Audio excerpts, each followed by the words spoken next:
Namaskar and a very good morning to all of you joining us from different corners of the world. With the glow of knowledge and the pulse of purpose, we welcome you to the 2-day online international conference on digital dynamics, global trends and challenges, organized by Writers Reservoir India in collaboration with esteemed quarterly bilingual media journal Communication Today.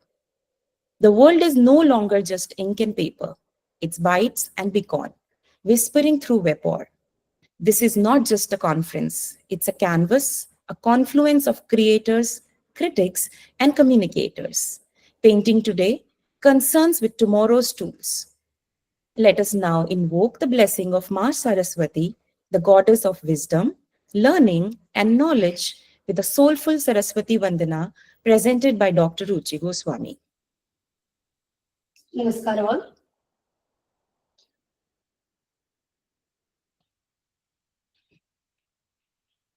Some lines of Saraswati Vandana I would like to evoke. जय जय हे भगवती सुरभारती तव चरणौ प्रणमामः जय जय हे भगवती सुरभारती तव चरणौ प्रणमामः नाद ब्रह्ममयी जय वागेश्वरी नाद ब्रह्ममयी जय वागेश्वरी शरणं ते गच्छामः जय जय हे भगवती सुरभारती तव चरणौ प्रणमामः त्वमसि शरण्या त्रिभुवनधन्या सुरमुनिवन्दित चरणा नवरस मधुरा कविता मुखरा स्मृतिरुचिरुचिरा हरिणा जय जय हे भगवती सुरभारती तव चरणौ प्रणमामः तव चरणौ प्रणमामः तव चरणौ प्रणमामः. May the divine light of wisdom continue to guide us through this enlightenment academic journey. I now request moderator of inaugural session and convener of the conference, Dr. Ruchi Goswami, to take over. Namaskar. As a humble gesture of our gratitude, we now felicitate our esteemed guest speakers with a virtual bouquet, honoring their presence and contribution to this intellectual gathering.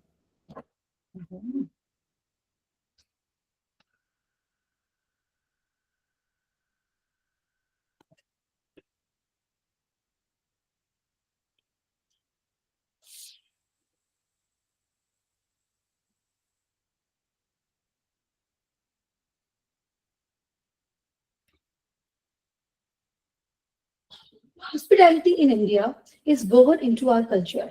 Every greeting carries warmth, every welcome carries respect, and every gathering is a celebration of togetherness. To officially welcome our distinguished guests, delegates, and participants, I now invite the ever-energetic Dr. Asif Saxena, Organizing Secretary of the conference, for the welcome address. Namaskar and a very well welcome to all of you. It is my immense pleasure and privilege to welcome you all to the 2-day online international conference on digital dynamics, global trends and challenges, jointly organized by Writers Reservoir India and the quarterly bilingual media journal Communication Today. In the era where digital innovation touches every aspect of our lives, from communication to education to media, business and governments, this conference stands as a timely and important initiative. Our aim over the next 2 days is to create a space for meaningful dialogue, knowledge exchange, and critical engagement with the global shifts from about the digital transformation. We are honored to host a distinguished lineup of speakers, including our chief patron, Professor Sanjeev Bhanawat sir, our guest of honor, Mr. Rehan Abbas and Professor Smita Mishra ma'am, our keynote speaker, Professor Ujjwal Anup Chaudhary, sir, and our presidential address speaker, Professor KG Suresh, sir, whose insights will enrich our understanding and inspire thought-provoking discussions. I would also like to express my deepest gratitude to the conference convener, Dr. Ruchi Goswami, and the organizing secretary, Dr. Aditi Parekh, and the entire team for their dedication, coordination, and hard work in making this event possible. I would also like to throw light on Writer Reservoir and communication today. Writer Reservoir India, a think tank of communicators, is founded by Dr. Ruchi Goswami, and it is a vibrant platform that brings together writers, researchers, and communicators from across the country. From fiction to poetry, to journalism, academic writing, and media strategy, it fosters creative and intellectual exchange across genres. As a think tank of communicators, it offers a space for cross-disciplinary dialogue on digital trends, media ethics, and storytelling for social impact. Writer Reservoir connects emerging talents with publishers, filmmakers, institutions, and Indian voices as a global stage. Communication Today is a respectful bilingual media journal with a legacy of 28 years, founded by Professor Sanjeev Bhanawat sir, former head, Center of Mass Communication, University of Rajasthan. Recognized as a lighthouse of students, researchers, and media professionals, it publishes high-quality research papers, articles, and book reviews across diverse domains, including media education, advertising, public relations, and digital media. Honored with the Golden Award by Public Relations Council of India in 2011, the journal has also inspired academic dissertations and is known for its robust contribution in media research. During the COVID-19 pandemic, it launched a landmark webinar series hosting over 400 experts in 160 plus sessions by May 2024. In continuing its mission to inform, engage, and elevate dialogues in media and communication. To all the participants, academicians, scholars, media practitioners, and students, I hope this conference proves to be an enlightening and rewarding experience. Let us together contribute to shaping a more informed, inclusive, and innovative digital future. Wishing you all an engaging and successful conference. Thank you, Dr. Saxena, for that heartfelt welcome. Your words are indeed the warm wind beneath the academic wings of this event. We are deeply honored to invite Professor Dr. Sanjeev Bhanawat, Chief Patron of this conference, to present the conference practice. Professor Bhanawat is a distinguished media educator and founder editor of the acclaimed journal Communication Today. As a former head of the Center of Mass Communication, University of Rajasthan, and a guiding force in media scholarship for over 3 decades, his contributions to journalism, education, and research have shaped generations of media professionals across India and abroad. We now invite Professor Sanjeev Bhanawat to share his thoughts and formally introduce the theme of the conference, Digital Dynamics, Global Trends and Challenges. Sir, we are privileged to have you with us. The screen is all yours. बहुत बहुत धन्यवाद doctor रुचि गोस्वामी। आज के हमारे इस 2 दिवसीय, ये आवाज कुछ इको कर रही है क्या, या ठीक आ रही है? आस्था सर इको कर रही है जी।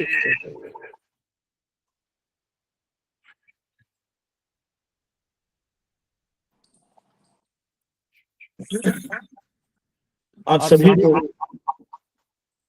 मुझे लग रहा है इसको बंद करो।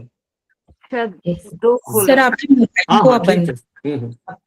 नमस्कार मित्रों, आप सभी को बहुत बहुत शुभकामनाएं, बधाई। हमारे इस 2 दिवसीय अंतर्राष्ट्रीय सम्मेलन में इस उत्साहजनक जो एक रेस्पॉन्स मिला है आपका, और सबसे पहले तो मैं बधाई देना चाहूंगा अपनी बात कहने से पहले हमारी इस पूरी टीम को, डॉक्टर आस्था सक्सेना, डॉक्टर रुचि गोस्वामी, डॉक्टर अदिति पारीक, बबीता शर्मा और उनके विद्यार्थियों को, जिन्होंने पिछले 1-1.5 महीने से एक छोटा सा प्रयास व्हाट्सएप ग्रुप के माध्यम से कोशिश की गई राष्ट्रीय अंतर्राष्ट्रीय स्तर पर जो मीडिया के स्कॉलर्स हैं उनको जोड़ने की, उस समय शायद ये कल्पना नहीं थी कि एक छोटा सा व्हाट्सएप ग्रुप, देश में आज न जाने कितने व्हाट्सएप ग्रुप खुल गए हैं, तो कहीं एक ऐसी आशंका थी कि ये भी एक उस भीड़ में कहीं एक ग्रुप हो जाएगा, लेकिन उन्होंने उस भीड़ से अलग हटके एक अभिनव प्रयोग किया अंतर्राष्ट्रीय स्तर पर ये आयोजन करने का, जिसके माध्यम से उन्होंने देश विदेश के जो स्कॉलर्स हैं, शोधार्थी हैं, मीडिया टीचर्स हैं, प्रोफेशनल्स हैं, उनको जोड़ने का प्रयास किया और उनके इस महायज्ञ में छोटी सी आहुति कम्युनिकेशन टुडे के माध्यम से देने का मुझे भी एक अवसर मिला। विषय बिल्कुल समकालीन है और यह भी हमारे लिए एक अच्छा संयोग है कि देश के जो प्रतिष्ठित मीडिया प्रोफेशनल्स हैं, प्रोफेसर के सुरेश जो शीघ्र ही हमें भी ज्वाइन करेंगे, प्रोफेसर उज्जवल चौधरी जो हमारे साथ समय से पहले ही जुड़ गए थे, प्रोफेसर स्मिता मिश्रा जिनका 1-2.5 दशक से जुड़ाव हमारे साथ रहा है, और भाई रेहान जी। तो ये जो पूरी टीम हमारे साथ जुड़ी है, तो उम्मीद करते हैं 2 दिन के ये डेलिब्रेशंस शायद देश दुनिया को कोई एक दिशा दे पाए, जिन प्रश्नों से, जिन मुद्दों से आज हम कहीं ना कहीं जूझ रहे हैं। विषय बिल्कुल समकालीन, डिजिटल डायनेमिक्स, वैश्विक प्रवृत्तियां और चुनौतियां। आज का जो युग है इसको हम डिजिटल युग कहते हैं, इसमें कहीं कोई संदेह की बात नहीं है। जिस तरह से पिछले 1 दशक में डिजिटल दुनिया परिवर्तित हुई है, अनेक नई चुनौतियां और प्रवृत्तियां हमारे सामने आई हैं। जीवन को जहां बहुत सुविधापूर्ण बना दिया है, एक क्लिक पर हम न जाने कितने सारे जो ज्ञान के भंडार है वहां तक पहुंचने के सक्षम है, वहीं बहुत सारी दुविधाएं भी इन्होंने हमारे सामने खोल दी हैं। डिजिटल डायनेमिक्स न केवल तकनीकी बदलाव की कहानी है, बल्कि मानवता के भविष्य की दिशा को भी एक तरह से ये तय कर रही है। मुझे लगता है ये एक ऐसा क्षेत्र हमारे सामने खुला है जहां अपरिमित संभावनाएं हमको दिख रही हैं, तो समानांतर रूप से बहुत सारी चुनौतियां भी हमारे सामने आई हैं। हालांकि ये अक्सर कहा जाता है कि हर नई तकनीक अपने साथ नई संभावनाएं, नई चुनौतियां लेकर के आती हैं, और ये हमारे समाज वैज्ञानिकों के शोध अनुसंधान की क्षमता पर निर्भर करता है कि वो इस नई तकनीक को किस तरह से हमारी इस मानवता के भविष्य के संदर्भ में व्याख्यायित और विश्लेषित करते हैं। सही दृष्टिकोण, संतुलित नीतियां, जागरूक नागरिकता और डिजिटल लिटरेसी जैसी कुछ जो प्रवृत्तियां हैं, हमारे प्रयास हैं, वो शायद डिजिटल युग को समावेशी, सुरक्षित और प्रगतिशील भविष्य की एक कुंजी बना पाएंगे। आर्टिफिशियल इंटेलिजेंस ने हमारी दुनिया को पूरी तरह बदल दिया है। आज जीवन का कौन सा ऐसा क्षेत्र है जहां कृत्रिम बौद्धिकता और मशीन लर्निंग का हस्तक्षेप नहीं हो। आए दिन समाचार पत्रों के पृष्ठों में ये खबरें मिलती रहती हैं कि आज मेडिकल या स्वास्थ्य के क्षेत्र में एआई ने ये चमत्कार किया, ट्रैफिक को कैसे एआई ने कंट्रोल किया, अपराध नियंत्रण में किस तरह से एआई की भूमिका है। मतलब जिस विषय का नाम ले, मीडिया में तो अब एआई आधारित हमारे न्यूज ऐप शुरू हो गए हैं जहां मानवीय हस्तक्षेप बिल्कुल नहीं है। और हाल ही में अभी अमेरिका के एक अखबार ने पूरा एक सप्लीमेंट निकाला जो एआई के माध्यम से ही तैयार किया गया था। एआई एंकर्स की बात वर्षों से की जा रही है, एआई ट्यूटर्स की बात की जा रही है। तो मुझे लगता है कि आने वाला दौर क्या पूरी तरह से इसी कृत्रिम बौद्धिकता पर निर्भर हो जाएगा। ये भी खबरें मिल रही हैं कि आज ऐसे रोबोट तैयार हो गए हैं जो मनुष्य के अकेलेपन के सहभागी होंगे, वो उनसे संवाद करेंगे, वो उनके सुख दुख के सहभागी बनेंगे। अब देखिए हम कहाँ जा रहे हैं। अब वो जो परिस्थितियां होंगी, मनुष्य का जो एकाकीपन है उसको यदि मशीनें दूर करेंगी, तो हम अक्सर बात करते हैं हमारी उन संवेदनाओं की, उन भावनाओं की। लेकिन जो विज्ञान फैंटेसी है, जो विज्ञान में हम कहानियां पढ़ते रहे हैं, जो काल्पनिक पौराणिक जो हमारे सामने जब हम पुराने ग्रंथों को पढ़ते हैं, तो जो उन कल्पनाओं को हम देखते सुनते पढ़ते हैं, वो धीरे धीरे साकार रूप ले रही हैं। तो किस तरह से तकनीक, डेटा और कनेक्टिविटी के उस अद्भुत समागम ने वैश्विक परिदृश्य को पूरी तरह बदल दिया है।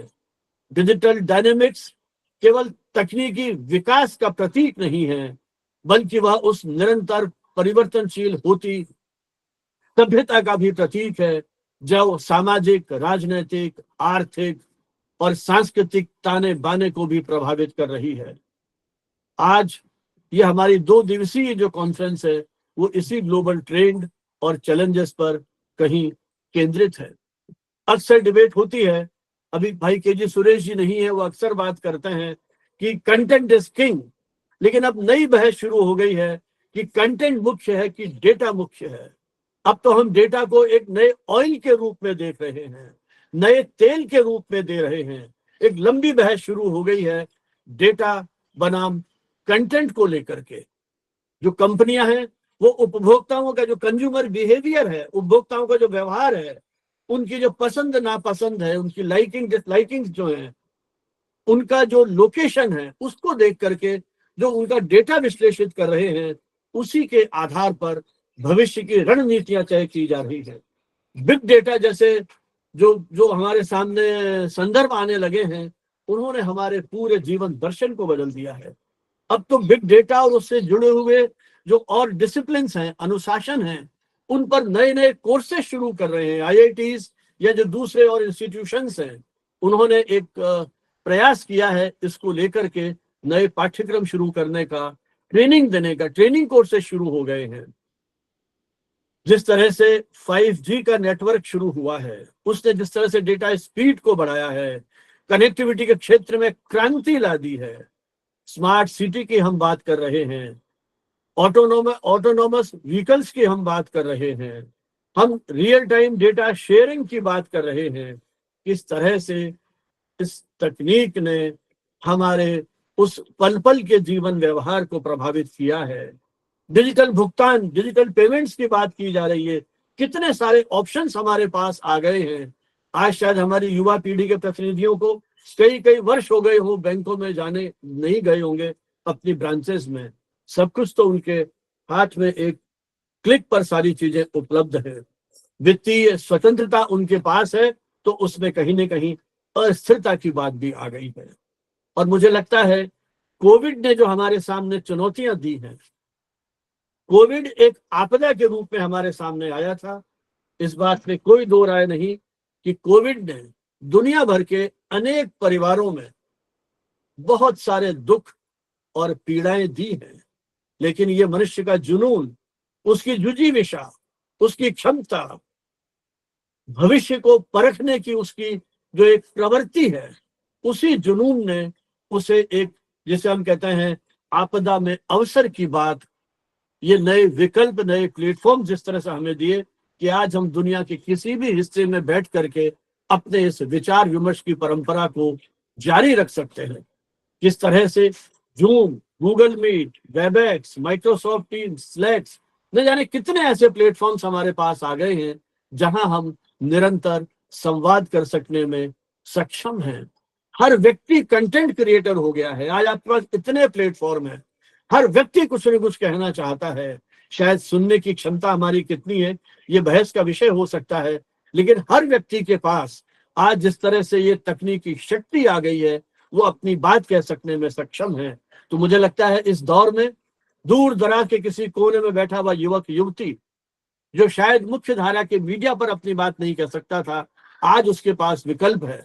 यदि उसकी बात में मौलिकता है, यदि उसकी बात में कहीं कोई ऐसा विचार है जो किसी परिवर्तन का संवाहक बन सकता है, तो आज वो उसके लिए संभव है कि वो उन प्लेटफॉर्म्स के माध्यम से एक नई प्रवृत्ति का, नए युग का सूत्रपात कर सकता है, नई क्रांति की आधार भूमिका बना सकता है।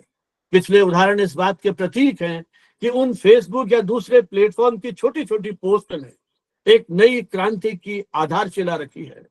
पड़ोसी देशों में कई वर्षों की तानाशाही को ध्वस्त किया है। उस व्यवस्था के खिलाफ आम आदमी को खड़ा करने में इस प्रकार के जो ये सोशल मीडिया प्लेटफॉर्म्स हैं, डिजिटल प्लेटफॉर्म्स हैं, इन्होंने एक तरह से हमें एक अवसर दिया है। इसी के साथ साइबर सुरक्षा और डेटा गोपनीयता की चुनौतियां हमारे सामने आ गई हैं।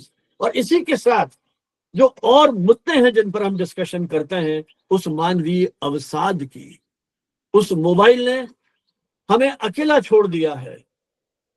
हम उसी में रात दिन जो स्क्रीन या हम जिस तरह से चीजों को शेयर करते रहते हैं या उसी में डूबे रहते हैं, उसने जीवन के बहुत सारे अनुभवों को शायद हमसे छीन लिया है। मुझे नहीं समझ में आता है कि वो 3-4 साल का वो बच्चा अपने पेरेंट्स की जो अभिव्यक्ति है, भावाभिव्यक्तियां हैं, उनको देखकर खुश नहीं होता है। उस छोटे से मोबाइल से उसके चेहरे के हाव भाव बदल जाते हैं, उसकी खिलखिलाहट, उसकी चंचलता, उसकी चपलता, हम उसको देख सकते हैं। ये किस तरह की मानवीय अनुभूतियां हैं जो तकनीक आधारित केंद्रित होती चली जा रही हैं। मुझे लगता है ये एक बहुत बड़ी चुनौती आ रही है। हम जब यात्रा कर रहे हैं, अक्सर आप देखते होंगे, चाहे रेलवे स्टेशन है, एयरपोर्ट है, जहां हम बैठे हुए हैं, सभी लोग उसी मोबाइल में डूबे हुए हैं। उन्हें कुछ नहीं पता उनके आसपास क्या हो रहा है। ये जो संकट आया है, क्योंकि मैं ये भी नहीं कह सकता कि इस तकनीक को हम पीछे छोड़ दें। आज जिस तरह से डेटा की स्पीड बढ़ रही है, स्मार्टफोन बढ़ रहे हैं, पहले अखबार टीवी देखने के लिए हमें अखबार खरीदने पड़ते थे, टीवी के सामने बैठना पड़ता था। अब सब कुछ आपके इस मोबाइल में एक तरह से संकलित संग्रहित हो गया है और आप अपने विकल्प के अनुसार, अपनी सुविधा के अनुसार उसको एक्सेस कर सकते हैं। जब मैं उस विश्वविद्यालय की लाइब्रेरी में जाता था, उन हजारों पुस्तकों की उस भीड़ में जब पृष्ठ पलटता था, उन छपे हुए शब्दों की खुशबू में एक अजीब सा मुझे एक एहसास होता था, एक अद्भुत शांति मिलती थी, सुकून मिलता था। आज एक क्लिक के ऊपर हजारों रिपोर्ट्स मेरे सामने पड़ी हुई हैं, मैं कुछ ही मिनटों में एक्सेस कर लेता हूं वहां तक, लेकिन शायद वो उस लाइब्रेरी में बैठ करके जो अनुभूतियां मुझे होती थी, जिस तरह का मैं फील करता था, शायद वो महसूस नहीं कर पा रहा हूं। नई पीढ़ी निश्चित रूप से इस नई दुनिया में अपने आप को एडजस्ट कर रही है, लेकिन फिर कहूंगा कि वो जो भावनाएं हैं वो कहाँ चली जाएंगी, वो संवेदनाएं हैं। दुर्घटना होने पर वीडियो बनाने की होड़ या उस पीड़ित को सहयोग पहुंचाने की भावना, बहुत सारी चुनौतियां हैं। आपकी प्राथमिकताएं हैं। तो इस स्पीड ने किस तरह से हमारे जीवन, व्यवहार, भावनाओं और संवेदनाओं पर प्रभाव डाला है, उम्मीद करते हैं अगले 2 दिन में जो हमारे सोशल साइंटिस्ट हैं, मीडिया प्रोफेशनल्स हैं, रिसर्चर हैं, वो कुछ इन प्रश्नों पर मंथन करेंगे। जैसा मैंने शुरू में कहा कि हमारी जो मानवीय सभ्यता की दिशा है वो शायद कहीं ना कहीं इससे तय होगी। फेक न्यूज की हम बात करते हैं, information, misinformation, disinformation की हम बात करते हैं। किस तरह से एक क्षण भर में हम ऐसी सूचनाओं को भुवन व्यापिनी बना देते हैं जो समाज में अशांति और वैमनस्य का कारण बनती हैं। अभी कुछ स्थानों पर चल रहे युद्ध के दौरान जिस तरह से डीप फेक वीडियो आए, उन्होंने किस तरह से एक संकट हमारे सामने खड़ा किया। तो जैसा मैंने कहा, कुल मिलाकर के ये जो तकनीक है, हम इसके गुलाम हैं या तकनीक हमारी गुलाम है, वही सबसे बड़ा प्रश्न है। यदि तकनीक हमारे इशारों पर नर्तन करेगी तो शायद जिन समस्याओं की हम बात कर रहे हैं वो समस्याएं हमारे सामने नहीं आएंगी। लेकिन यदि हम तकनीक के गुलाम हो गए तो फिर आने वाली जो मानवीय सभ्यता है, हमारी युवा पीढ़ी है, हमारे जो उसकी कल्पनाशीलता है, जो उसकी प्रयोगशीलता है, जो उसकी रचनाधर्मिता है, वहां वो मूल प्रश्न खड़े होंगे। यदि एआई ही हमारी उस बुद्धि को संचालित करने लगेगा तो कल्पना कीजिए ऐसे विकृत मस्तिष्क की जो उस सिस्टम में कुछ इस प्रकार की प्रोग्रामिंग कर देगा जो आपके जीवन के साथ खिलवाड़ करेगी, जो आपकी समाज के सुख, शांति, सद्भाव के साथ चुनौती खड़ी करेगी, जो आपकी राष्ट्रीय एकता, अखंडता, संप्रभुता के साथ कहीं चुनौती खड़ा करेगी। खबरें आ रही हैं किस तरह से एक रोबोट ने कई रोबोट्स का अपहरण कर लिया, किस तरह से अमेरिका में एक बच्चे को स्क्रीन टाइम पर अभिभावकों को रोकने के कारण जब उसने पूछा कि मैं क्या करूं, तो उस रोबोट ने, उस तकनीक ने, एआई ने उसको ये सलाह दी कि माता पिता की हत्या कर दीजिए। और हो सकता है कल वो पूछे कि कैसे हत्या करूं, तो वो भी सुझाव देगा। वो किस तरह से एआई डिप्रेशन में आ रहे हैं, हो सकता है वो प्रोग्रामिंग की गलती हो। दक्षिण कोरिया में किस तरह से रोबोट ने आत्महत्याएं की, सुसाइड किया है। तो तकनीक की अपनी सीमाएं हैं और अब जिस तरह से ये विकास हो रहा है सुपर कंप्यूटर की जो हम बात कर रहे हैं, सुपर ये जो मनुष्य की बुद्धि के साथ जो एक प्रतिस्पर्धा की बात की जा रही है, तो अभी तो एक रिपोर्ट आई है, उसमें तो ये कहा गया है कि 2030 तक शायद मनुष्य पिछली सदी की बात हो जाएगा। तो इस सारे परिवेश में मुझे लगता है कि जिन विषयों पर हम विचार मंथन कर रहे हैं वो बहुत महत्वपूर्ण हैं, और चूंकि एक अंतर्राष्ट्रीय सम्मेलन है, यह अंतर्राष्ट्रीय सम्मेलन इस 2 दिन के जो डेलिब्रेशन है, और संभव हुआ तो कोई हम इस तरह का डिक्लेरेशन जारी करें जो पूरी दुनिया को कहीं कोई एक संदेश दे सके, विचार मंथन करने के लिए एक ऐसे आधारभूत मुद्दे दे सके जो एक हमारे जीवन के लिए कहीं एक सकारात्मक व्यवहार की बात करें। इन्हीं शब्दों के साथ मैं आप सभी को शुभकामनाएं देता हूं कि यह हमारा वैचारिक जो यज्ञ है वो सकारात्मक दृष्टि से हो, फलीभूत हो। आप सभी को बहुत बहुत शुभकामनाएं, बधाई, धन्यवाद। जय हिंद, जय Bharat. Thank you, sir. Your vision beautifully echoes the pulse of the digital age and its boundless opportunities. We are honored to have two luminaries with us today. First, Mr. Rehan Abbas, Consultant Executive Producer at Aaj News Channel, to share his thoughts. Mr. Rehan Abbas started his career with Business India Group, worked with stalwarts like Mr. Vinod Dua and Ms. Nalini Singh, and for channels like DD National and Star TV before joining Aaj Tak. He has been associated with Aaj Tak for over 20 years. Altogether, he has been in the television industry for almost 30 years. He has produced programs on various fields: socio-political, development, crime, cinema, music, and much more. We now invite Rehan sir to address the August gathering. Rehan sir. Namaskar, and congratulations on such a nice conference.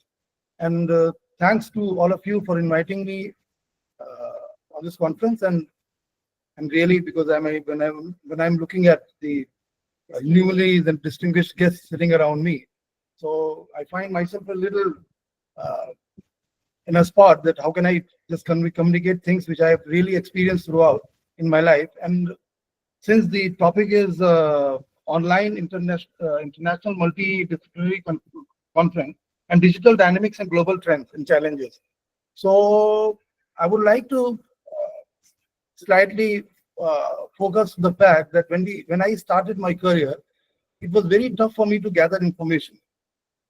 We had to actually go to the libraries, and since we had been covering several kinds of topics, right from culture to science and socio-political situations, so it was tough to gather information, and particularly the data on them. And now, when today I'm writing a story, it's all available simply on a click. So things have really become very easy now. But sometimes, like, it happens that everybody of us faces, like the information is not correct. We have to recheck it. And the advantage with this is also, like, if you are getting wrong information, then you can fact check that also with a click.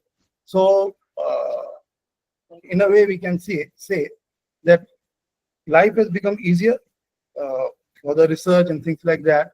And particularly when we are shooting, while shooting, if we don't have any information, and supposedly I'm sitting in front of some minister or somebody and interviewing him. So earlier, it was very tough to get the verified information, the information which is very much there, the information which is very relevant at that moment of time. Now we can see that in our smartphone also. So the information has become very handy and very easily to access. Accessibility is there. And since we are talking about the digital thing, so if I would like to shift to that only now. When I look at the channel, when we started, the channel had a very bigger bouquet.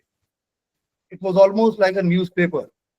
It had everything in it, right from political news to cinema to sports to health to science, everything in the economy. There were several pages, and they had been focusing on several topics of this society, of the life which we face in our day-to-day life.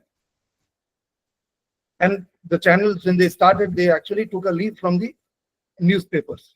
And we had a bigger bouquet, as I said, and we had several sort of programs, and in a way, the news and the programming had been running parallelly.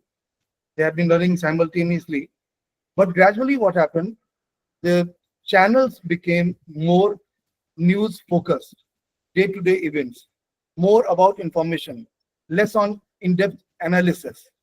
So in a situation like that, to give space to in-depth analysis and to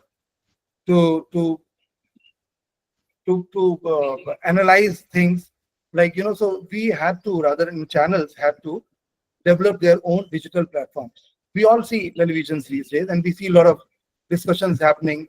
Ground reporting are actually very less, and people are actually, the discussion and the news, the information and breaking news has become a trend. So everybody wants information very promptly, and that also is because fact is this, that we have smartphones on us, and we can find everything on a click. So anybody and everybody can report from anywhere. That is one thing. People are not that dependent on channels. They can go to any platform and gather information. And particularly, even if you want to sitting in, say, in a small corner of Bihar, and if you want to know what is happening in Ukraine, you can get to know with a click on it. So these things have actually made this has democratized the information, but it has actually, created a lot of challenges for the news channels also to keep up with the pace of information and things like that. So I think in a situation like that, the channels started running digital platforms to give in-depth knowledge. Supposedly, there's something is happening in Ukraine, or something is happening in some part of the world, and we gather information, but we don't know what is the background of that particular issue. So in a situation like that, we can refer to the channel, but at the same time, we can go to a digital platform also. And likewise, I can name a few, like, we have several platforms which are talking of Kisan, the agricultural issues, as we have Kisan Tak.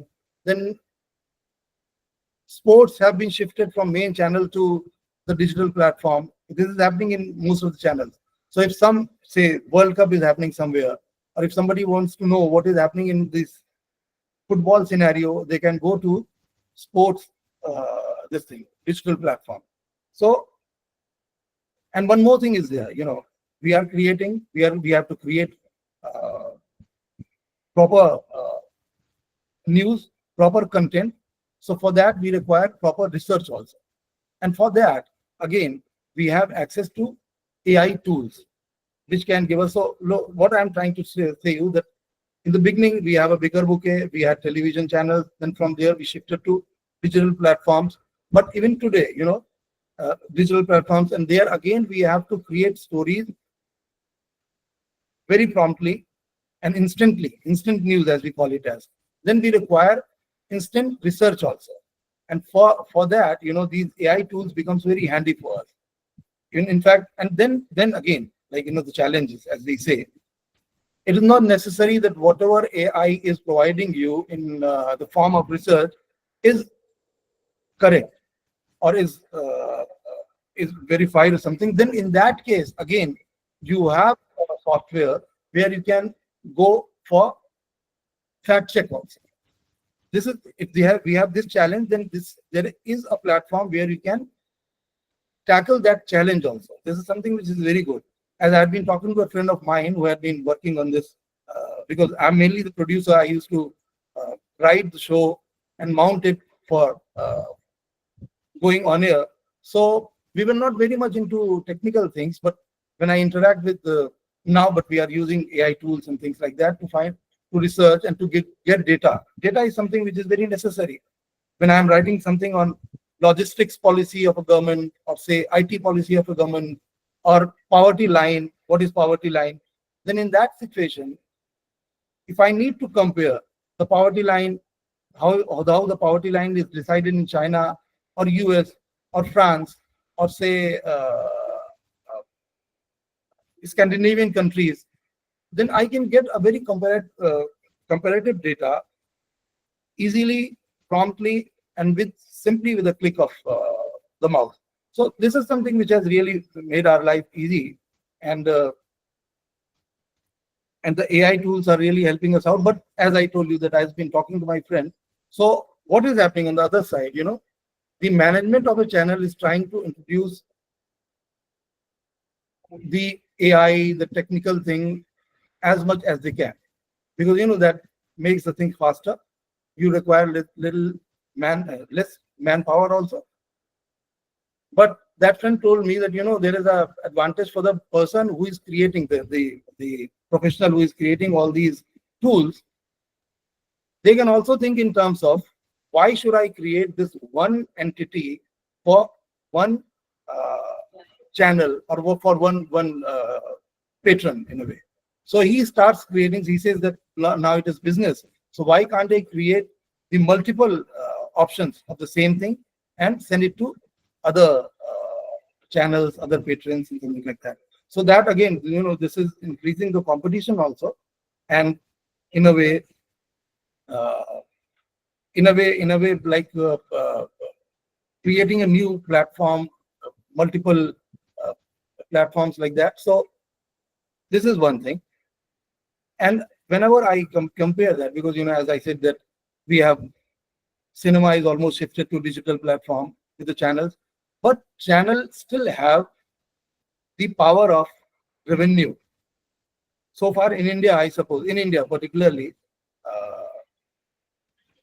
the digital platforms of channels are not actually that strong to create revenue on their own to run big setups. So again, they are in a way relying on channel as the mainstay of the revenue, and then channel is the source of revenue, in fact, and they actually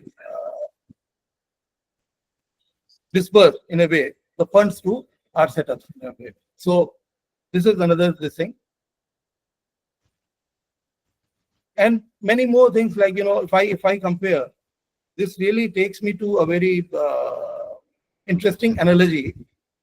I was just been thinking about cinema also. If you look at cinema now, as I was told, that the certificate which is given to cinema is no more film, it is video. It is shot on a high quality HD camera or a mobile phone also, and they are given certificate as video. So as I've been talking about, the main channel having lesser size of bouquet, and the in-depth stories or the stories which are related to other fields of life or society, they are being shifted to digital platforms. The same way, the parallel cinema has shifted to OTT. So I can see a lot of similarity in these two things happening. And secondly, then and if we talk about, like, I saw a few days back, the person was not there in the office. So these things have made our life easy.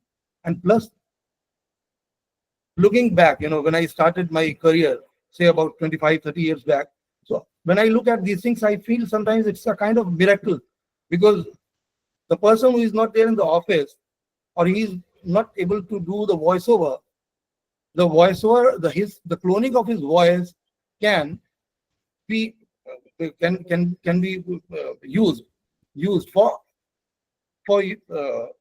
doing voiceover in his voice. I'm trying to tell you something which I'm putting the point across to you properly or not. Like, supposedly I'm talking here, and somebody wants my voiceover, in my voice, then he can use my cloned voice. So these are the things which is happening, and which is actually working in a very nice way, in a very giving us some comfort zone. And secondly, the same way, the way we have cloned our voices, we have cloned the images also. And anchors are created out of cloning by AI, with the help of AI. And presently, in our channel, we have a very interesting show where the same anchor is shown in double image. So again, that's again a very interesting thing to look at, and it is really good to see the same person talking about different aspects and facets of one issue, being in the screen and sharing the space on the screen at the same time. So these are very interesting things. And Sana, like we have AI, Sana, and then Saundari was there in some South Indian channel, and in Odisha also we had some clone this thing AI anchor. So likewise, we have, but still I'll say that these things are at a very nascent stage in Indian news channels, and we are still working to develop it more and more and give it more depth and more this thing. So thanks, brother, because I suppose time is over for me. And thanks again for inviting me. And I suppose I had been able to put across my point, because I'm not that good talker. We generally write and put our shows on this thing. So it was great to share my views with you. And I thank again the Professor Bhanawat of Communication Today and Dr. Ruchi Goswami of Writers Reservoir for inviting me. And thanks to all of you for listening to me. And I suppose I have been able to contribute something to this prestigious conference. And thanks. Thank you. Thank you, Abbas sir, for offering us a glimpse into the evolving contours of journalism in the digital era. Next, we welcome Professor Smita Mishra, professor at Delhi University, to offer her scholarly reflections. Professor Smita Mishra is a distinguished media educator, seasoned journalist, and thought leader with nearly 3 decades of experience in teaching, research, and editorial practice. She's a professor at Delhi University and currently serves as consultant editor of Sports Freedom, India's first bilingual monthly newspaper dedicated to sports, where she holds the distinction of being its first women editor. She is executive board member of the SARC Journalist Forum and has actively contributed to regional media collaboration and journalistic excellence across South Asia. Professor Mishra has been honored with several prestigious awards, including Bharat Hindu Harishchandra Award, NIA Award, Ladli Media Award, appointed to the ICCR Training Chair in Foreign Universities, representing India in academic, diplomacy, and media education abroad. Her significant publications include Olympic Gatha, Bharatiya Khel Sankara and Vimarsh, and electronic media. A passionate mentor and public intellectual, Professor Mishra continues to inspire the next generation of media professionals through her scholarship, editorial leadership, and global academic engagements. We now invite Professor Smita Mishra to address the August gathering.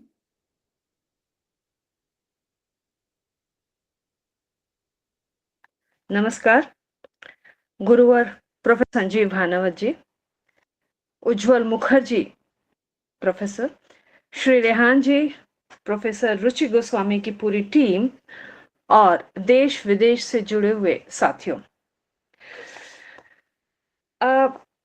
आज digital dynamics, digital तकनीक के ऊपर केंद्रित ये जो seminar है, मैं इसका हिस्सा बनकर के बहुत गौरवान्वित हूँ, क्योंकि ये आज की डिजिटल युग की जो जटिलताएं हैं और उनकी चुनौतियां हैं और उनकी संभावनाएं हैं, इन सभी पर मेरा ऐसा मानना है कि चिंतन करेगी। और चिंतन करने के बाद, जैसे गुरुवर ने कहा कि हम इसका डिक्लेरेशन, यदि हम इसको बना पाए और निर्धारित स्थानों पर हम उसे भेज पाए, तो ये इस संगोष्ठी की एक बहुत बड़ी सफलता होगी। ये जो प्रासंगिक विषय है, ये बहुत इसलिए जरूरी है कि जो डिजिटल डायनामिक्स की जो तीव्र गतिशीलता है, जिस तेजी से डिजिटल टेक्नोलॉजी बदल रही है, तकनीक ही नहीं बदल रही, वो पूरी वैश्विक अर्थव्यवस्था को बदल रही है, पूरी दुनिया को बदल रही है। यानी जो हमारी ई-कॉमर्स प्लेटफॉर्म है, जो एआई है और जो इंटरनेट ऑफ थिंग्स, ये 3 एरिया में जो उद्योग हैं, उनमें इतनी तेजी से बदलाव आ रहा है इस डिजिटल टेक्नोलॉजी के कारण। और इसका जो सबसे ज़्यादा जो तेज़ी या तीव्रता हमें जो दिखाई पड़ रही है, वो हमें दिखाई पड़ रही है एशियाई देशों में, अफ्रीकी देशों में और लैटिन अमेरिकी देशों में। क्योंकि यहाँ पर शहरीकरण की प्रक्रिया, पर्यावरण के मुद्दे, रिसोर्सेज का दोहन सबसे ज़्यादा हमें यहाँ दिखाई पड़ता है। मैं साहित्य और कला के क्षेत्र में अगर फ़ोकस करती हूँ, तो मुझे लगता है कि जो डिजिटल गतिशीलता है, उसमें जो जेनरेटिव एआई है, उसकी जो उपस्थिति है, वो हमारे सामने एक अपार संभावनाओं का क्षितिज खोलती है। ऐसा हम कहते हैं। एक विचारणीय बिंदु यह भी है कि यह जो अपार संभावनाओं का क्षितिज जेनरेटिव एआई से खुल रहा है, क्या यह संभावनाओं का अंत भी है? यहाँ से भी एक प्रश्न, एक मुद्दा उठ सकता है। जनरेटिव एआई में मुझसे ज़्यादा ज्ञानी लोग बैठे हुए हैं, लेकिन अपना अनुभव एक टीचर की हैसियत से भी मैं यहाँ पे शेयर करना चाहूँगी कि जो जनरेटिव एआई है, उसमें बहुत सारी सामग्रियाँ बनाने की क्षमता है। Images, text, music, video. तो हम लोग जो मास कम्युनिकेशन से या लिटरेचर से जुड़े हुए टीचर हैं, वो हम इसके जो खतरे हैं, उससे भली-भांति परिचित हो रहे हैं। जब हम अपने असाइनमेंट्स देते हैं स्टूडेंट्स को, तो हम ये देखते हैं कि जहाँ विद्यार्थियों की जो प्रतिभा है, कल्पनाशीलता है, वह दिखनी चाहिए, उसमें एक कॉमनैलिटी आ रही है। क्यों? क्योंकि सब सेम एआई को रेफर कर रहे हैं और वहां से वही चीजें, टेक्स्ट है, इमेजेस हैं, वो सब निकाल के लेके आ रहे हैं। तो वह जो एक हमारे जो फ्यूचर है, भविष्य हमारे विद्यार्थी, उनकी कल्पनाशीलता को कहीं ना कहीं ये थाम रहा है, मुझे ऐसा भी लगता है। अब इसमें एक ये क्षमता भी है कि जो मौजूदा डाटा है, उस डाटा को यूज करके वो नया डाटा क्रिएट कर सकता है। तो कहीं ना कहीं ऑथेंटिसिटी जो है, उसका भी प्रश्न यहाँ पे बड़ा भारी उठता है।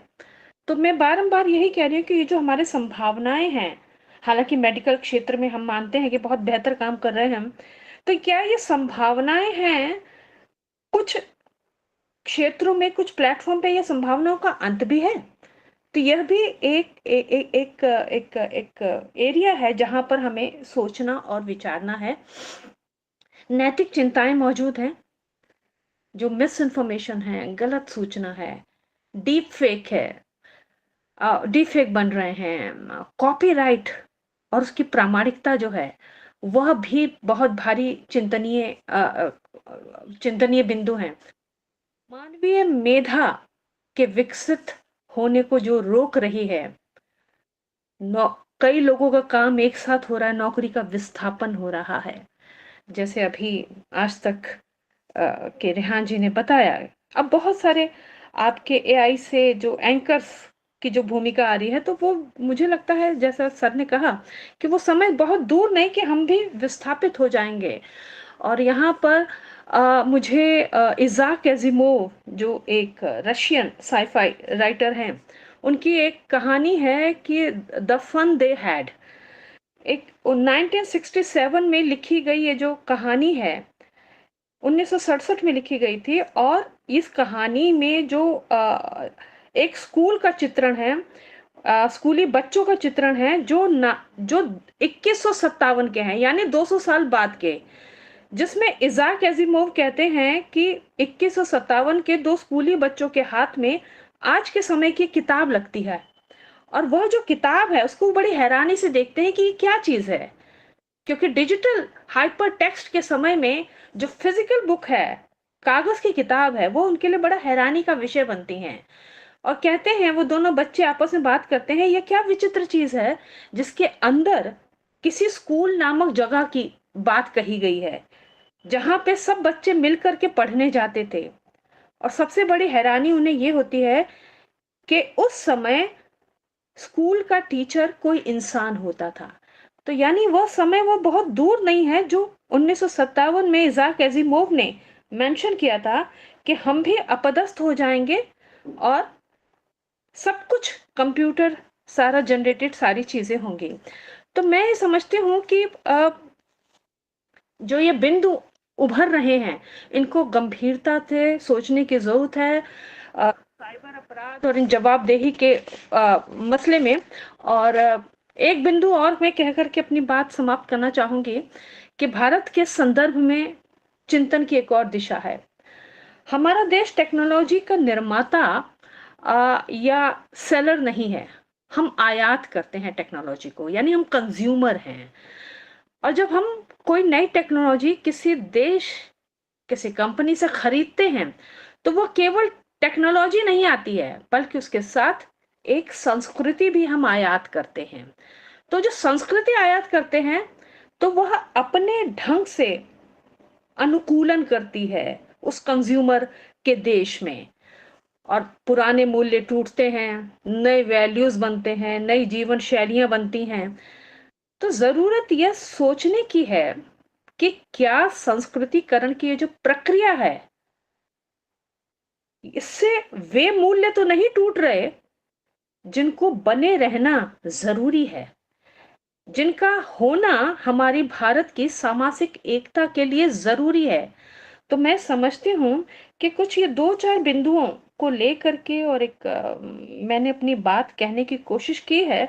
और आने वाले सत्रों में तकनीकी सत्रों में भी मैं सुनना चाहूंगी, मैं मौजूद रहूंगी कि क्या इन बिंदुओं से क्या चीजें क्या आउटकम निकल के आता है। मैं पुनः एक बार आभार व्यक्त करती हूँ उस पूरे राइटर रिजर्वायर को और गुरुदेव को जिन्होंने मुझे ये मौका दिया। शुक्रिया। Thank you, Smita Mishra ma'am, for enriching our vision with your erudite perspective. Plato once said, "Those who tell the stories rule the world." On Maxwell Media and Communication, we now welcome Professor Ujjwal Arun Chaudhary, Director General at MC, Bharati Vidya Bhavan, Mumbai, for the keynote address. Professor Ujjwal K. Chaudhary is currently the Director General of Management School of Events, Entertainment and Design, MC, in Bhavan's College campus of Azhiri, and is also the Vice President of the Global Media Education Council. He was, in December 2024, the Vice President, Global Marketing, International Relations, and Media Design Education of Virginia University of Science and Technology, based out of Virginia. He had been earlier the Pro Vice Chancellor of Kolkata-based Damax University, Dean of Symbiosis and Amity Universities, Pearl Academy, and Western Woods International of India, International All of India. He had been Dean of Amsterdam Film School and Strategic Advisor of Daffodil International University of Bangladesh. He had worked in the World Health Organization, Times of India Group, Z News, and Business World. He runs a school for talented children of marginalized fishermen families in Sundarban area of Bengal and Bangladesh border. We now invite Professor Ujjwal Anu Chaudhary to address the August gathering. Ujjwal sir. Thank you, Ruchi ma'am. Thank you, Astha ma'am. Gurudev ji, Sanjeev ji, namaste. Smita ji, Bhavita ji, everyone present there, namaskar. It's indeed a pleasure to address you today. At this hour, I was supposed to be leaving for Waves conference by Government of India in Mumbai. I shall go half an hour later now. It has been very interesting to listen to some of very erudite voices before me, both academician and journalist. I would begin by saying that technology journey is irreversible in a way. And by opposing any technology wholesale, we do not help. Then we become North Korea. The point is that we need to understand how much of the technology we can make use, what are the points of concern and caution, where we can take necessary steps, where social sanctions and legal sanctions may be required. For example, today, AI can create fake images of people. It can show unrelated people together. This sort of thing should be prevented. There can be legal sanctions, but digital or artificial intelligence, which is an extension of the digital, cannot have a return back. I mean, We have gone to cars. We cannot go back to bullock carts. We have gone ahead. I remember in my childhood, I mean, not so long back, I'm sure some of the senior people remember, Indian banking employees went for 5 days strike all over India. Banking industry stopped because computers were introduced in banks. Today, no single bank can operate without a computer. Forget banking, forget computer. People are operating banking or doing their banking services on the mobile now. I was hesitant about it for a long time. Still, I'm not in full-time net banking, but I'm full-time into GPay, UPI, and phone pay usage. And how comfortable it has become. That is also an AI. The fact that we go to a new place and do not ask people and start searching for the place on the mobile is also a form of AI. So whatever human intelligence is replaced by a machine, which can be a mechanical or predetermined, pre-templated work, is actually application of artificial intelligence. So those who oppose AI are already using them on their mobile in some form or the other. The songs that you listen are prompted to you. Prompting is also a part of AI. Personalization of content delivery is also a part of AI. What I would like to also mention here is that many a time we start criticizing and opposing when we don't know the things properly. And I can begin by saying for myself, I started criticizing the use of GPay when I didn't know it. Today, even for a 10 rupees cup coffee on the roadside, I pay through GPay. I know how comfortable it is for me and the person who is receiving it. So let's also understand, knowing and then understanding the limitations and going beyond limitations is the right thing. Yesterday in Waves, NVIDIA CEO was a speaker. NVIDIA, everyone knows about it. And he actually showed the next level of AI, generative AI that is coming, both in content, audio, video, and augmentation of the video. What a superb way of presenting things that's coming. But the point he also cautioned, where we need to take caution, we need to be careful about. So it's important to know before I find many a time people criticizing others. I say, have you gone into the shoes of the other person? Before criticizing, please understand the situation, understand the outcome. So even in technology, we need to know the technology. I had spent so many hours preparing PowerPoint presentations. Today, using Gamma, using Canva, and integrating AI with Canva, it's so easy. It's so fast. Content is still in my hand. It's only the design that machine is doing very fast. Content I am deciding. So it's not about AI replacing HI. It is about AI being used by HI and HI being amplified through the routine work given to AI. Yes, with respect to generative AI, this is all about routine work. But in future, there will be general AI. That's different from generative AI. And GAI, general AI, would aim, I don't know what it shall be, will aim to replace the way human beings think. So it would be a truly intelligent AI if it is general AI. There could be bigger challenges there. But then if the technology has to go to that level, which it will in less than 10 years, we need to upgrade our level too. Without getting more into AI, because the topic today is digital dynamics, I have listed a few things where digital dynamics is bringing in massive change. There is a digital transformation, which is a catalyst for inclusive governance we are seeing. India's Aadhaar system, the biometric ID program, welfare benefits to almost 1.5 billion people are going through this. It was unthinkable 20 years ago by the turn of this century, 25 years ago. Estonia's e-residency program, it allows you to start a business in Estonia, EU-based business online, not being inside Estonia, from outside. It breaking the barriers of entrepreneurship and making governance accessible beyond physical borders. So these are the possibilities. Yes, human nature is a part of human nature is crime oriented. They will find faults and try to make easy advantage of it. That's a different thing.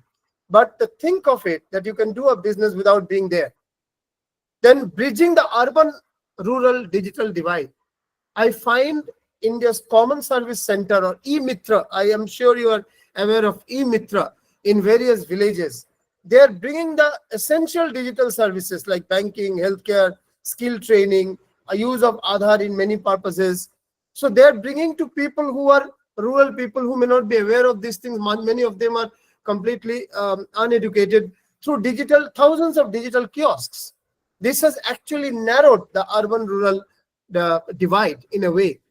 In Kenya, M-Pesa, mobile money platform that has come, 80% households participate in formal economy through M-Pesa, another form of what we do as UPI. There is also a movement towards ethical AI, balancing innovation and accountability. For example, Niti Aayog has started #AI for all, focusing on responsible AI addressing bias. European Union has brought in an AI Act, which has set global standards for requiring transparency and risk management in high-risk AI systems, ensuring innovation does not come at the cost of the fundamental rights of people.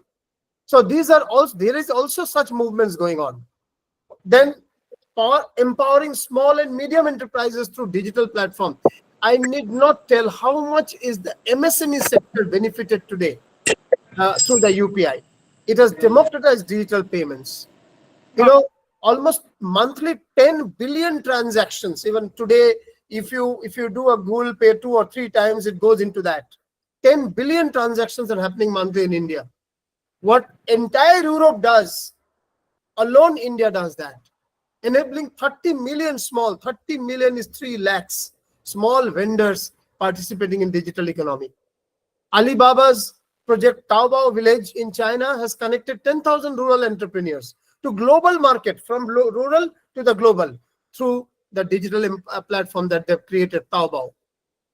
Then also look at cyber security. In an era of hyper connectivity, there are challenges, and I appreciate Government of India is taking up this digital arrest and digital scams awareness campaign. Every time you open a phone, call someone, that campaign comes. Very good, and it has really created an impact. So cyber security in an era of hyper connectivity, जो भारत का ये जो cyber सुरक्षित Bharat initiative, very good. 36,000 officials, government officials have been trained. My friend was the head of Government of India's that initiative, indiagov.in. Then he became Karma Yogi project head. Now is ONDC head. He has been at the helm of this training of 36,000 government officials, his team, Surakshit Bharat initiative. Israel has started a national cyber directorate. Similarly, demonstrated the resilience by neutralizing thousands of cyber attacks and also training people on how to handle cyber challenges. We also see interdisciplinary innovation for climate resilience through the use of digital. IIT Bombay's AI-driven monsoon prediction project has supported 121.2 crores million Indians, farmers, basically farmers. This has actually helped people to plan their crop pattern through monsoon prediction. MIT's Climate Grand Challenge has also brought in engineers, economists, policymakers to come together and create sort of carbon neutral cities. That is the future. In fact, I must tell that our worry should be much more on climate change and sustainability issues. That is becoming the biggest challenge, and technology actually can reduce. Please reduce use of paper. Please reduce. Yes, use of computers also has some long-term damage to the climate, but paper is directly connected to the killing of the trees. Then digital literacy is a cornerstone of citizenship. Today, Diksha platform, I'm sure many people know about Diksha platform. 7 million teachers were trained in digital pedagogy after the pandemic. Diksha, CBSE introduced for the school education, sort of a learning management system for school education. Then Finland has started AI literacy for all. Will you believe 10% population annually on AI basics, embedding digital skills in their day-to-day life as a core component of modern citizenship. In 10 years, 100% population in Finland will be AI savvy and ethical AI savvy rather. The next point I could look at is big data for pandemic response and public health. We know about COVID. I mean, most of us have done 2 vaccines. Almost 2 billion plus vaccines were given through COVID. That's a huge use of digital technology for public health. Taiwan's National Health Insurance Database leveraged AI to predict COVID-19 hotspots with 95% accuracy. And it was a case study all over the world. There were many other countries also. Vietnam showed also very good results by using digital technology in health during the pandemic. We can also look at sustainable technology greening the digital ecosystem. How, as I said just now, that sustainability and climate change would be the major challenge ahead. NTPC, we know National Thermal Power Corporation, NTPC's AI optimized solar farms in India have reduced carbon emissions by 1.2 million tons annually. And this is very significant because carbon emission and carbon neutrality is a major limitation that India has. It has to fight carbon emission in a big way. In particular, urban India, even in rural India, but urban India is in a very bad shape. Some of the worst polluted nations of the cities of the world are in India. Google has launched DeepMind applied machine learning to cut data center cooling, because data center cooling consumption of energy is very high. So 40% energy consumption has actually been brought down to create sustainable digital infrastructure management through DeepMind applied machine learning by Google. That's another application at a high end of digital technology. Global coalitions are happening for equitable digital futures. India EU Trade and Technology Council has fostered a joint R&D towards this.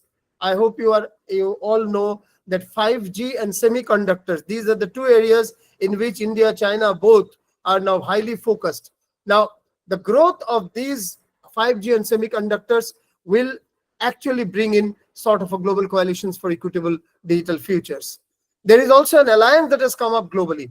Alliance for Affordable Internet, A4AI, has reduced the data costs by 30% in Nigeria and Ghana through policy advocacy. So policy is another area where digital technology focused policies will make a big difference. So today's discussion was on digital technology. Once upon a time, we used to say, बच्चे कहाँ पढ़ते हैं? IT में पढ़ते हैं. So IT was another profession, another technology, another life altogether. Today it is no more. Ab ITES is the order, IT enabled services. Anything that you do, the talk that we are having now, the next phone call that I'll make through the smartphone on WhatsApp, or anything that you do, the moment I get down and pay someone on the digital payment, it is all IT enabled services. So IT was a subject, a profession, a career. It is a part of life now. AI has been considered to be another aspect of some people's usage. It will be a part of our life again. In a sense, it is already. When you make the payment digitally, when you search for a home digitally, when you search for some music or search for some address digitally, when you are searching for information digitally using any search engine, there is an element of AI everywhere. So AI has already come in our lives. What is now come very in a big way is generative AI. Generative AI actually analyzes for you. So Google is to give you 100 links. Generative AI is actually searching 100 links and give you a final outcome, many of which facts may not be right, many of which decisions may have biases, the Western biases, the gender biases, the racial biases. And that's where human intelligence comes, to reduce the biases, to rework on it, to look into other sources also. Like DeepSeek is of Chinese source. Then the biases that you have in, let's say Gemini or ChatGPT will be lesser in DeepSeek. Perplexity is another where Indian CEO, Indian founder is there, and its biases are much different it has much reduced biases of the Western type. So therefore, a human intelligence will actually use multiple such platforms. Gemini, ChatGPT, Copilot, these 3 from the Western side, DeepSeek, Chinese, Perplexity, largely Indian. And then there are others, non-Indians also, but Indian CEO, Indian founder. And then there are a few others. You can get into images through Midjourney to Flicky.ai, images and videos. And thereby, you actually multiply your source. The way you multiplied your search engine sources, links, you multiply your AI sources, then you are not dependent on anyone. And you get lots of feedback or generated matter, which you can rework, recook. So they become not your food, they become your vegetables. You cook the food. You cook the food. Your cuisine, your art of cooking is still in your hand. The problem is we took AI matter and copy pasted and considered it assignment done, article done, lecture done. That was wrong. That is wrong. What we need to do is that take advantage of AI bindas, 5, 6, 7 AI tools, get 5, 6, 7 content, then put them together, re-edit it the way you understand, the way I understand, the way I have learned. This giving me a lot of information which I may not be knowing. Lot of analysis also, lot of data also. But what to take, what to keep, how to make the final structure, what subheadings to give, what examples and cases to put is purely on me.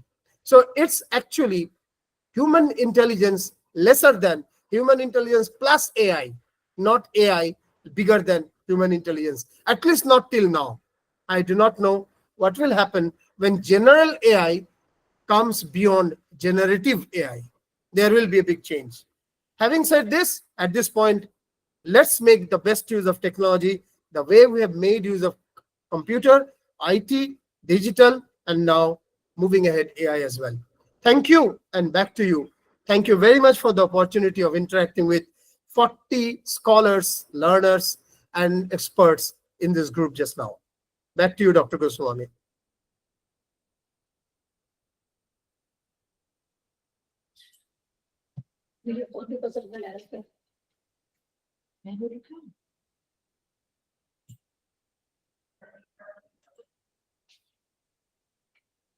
What a profound keynote by Professor Ujjwal K. Chaudhary, sir. Your insights will resonate with us long after the curtains fall on this conference. Let us now celebrate the culmination of creativity and scholarship, launch of the abstract booklet. As the organizing secretary, I am delighted to announce the successful launch of the abstract booklet for our conference. The booklet features around 90 thoughtfully curated abstracts from around the world, reflecting the depth and diversity of research contributions to this academic gathering.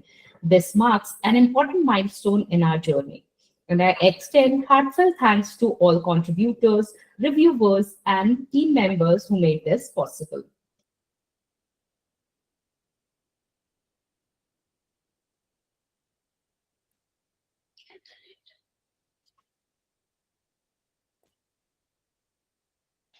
Book launch, Cinematic Narratives of Concern by Ruchi Goswami, Editor-in-Chief. The book presents selected cinematic works that reflects the complexities of our world and provoke thought, dialogue, and reflection.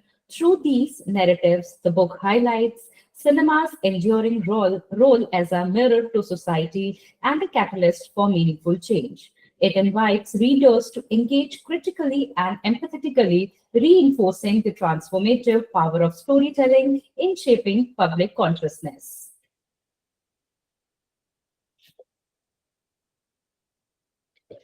The other book launch, Advertising Reimagined by Dr. Aksa Saxena, editors Dr. Aksa Saxena, Dr. Vedant Parekh, and Ms. Babita Sharma.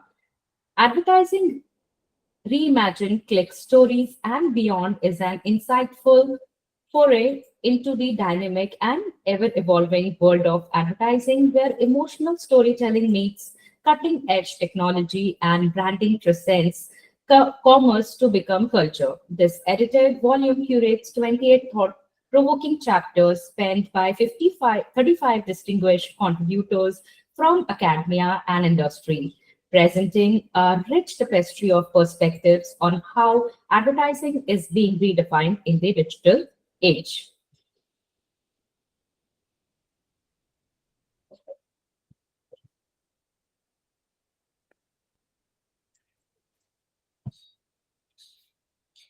Journal launch, Communication Today, bilingual media quarterly journal, started by Professor Sanjeev Bhanawat sir. Pub-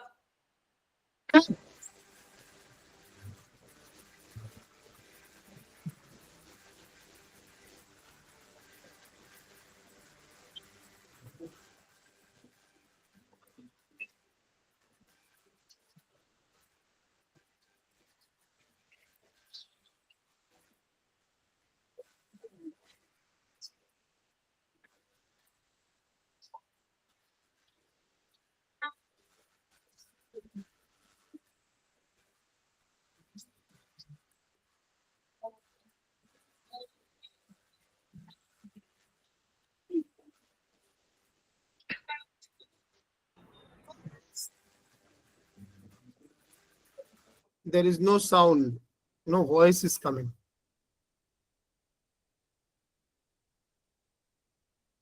launch के लिए. Publishing is not the end of writing, it's the beginning of conversation. Congratulations to all the authors and editors. I now invite Professor Bhanawat sir to address few words about the communication today.